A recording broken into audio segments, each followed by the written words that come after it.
கிறிஸ்துவுக்குள் மிகவும் பிரியமானவர்களே, இன்றைய வேத வசனம் தேவன் நமக்கு அடைக்கலமும் பெலனும் ஆபத்து காலத்தில் அனுகூலமான துணையுமானவர்.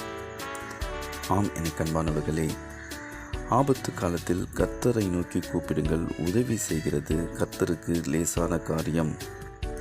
ராஜாவாகிய ஆசா கர்த்தரை நோக்கி கூப்பிட்டார், யுத்த களத்தில் கருத்தாய் ஜெபித்தார். கர்த்தர் எதிர்த்து வந்த அந்த எத்தியோப்பியரை முறியடித்தார்.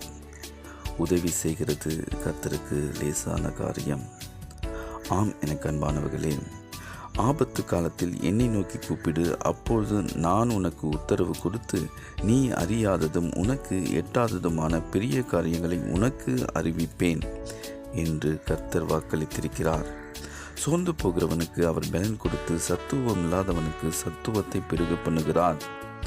உதவி செய்கிறது கர்த்தருக்கு லேசான காரியம்.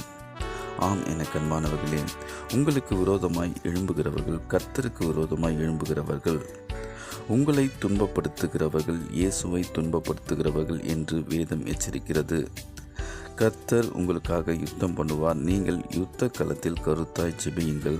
கர்த்தருடைய உதவிக்காக காத்திருங்கள்.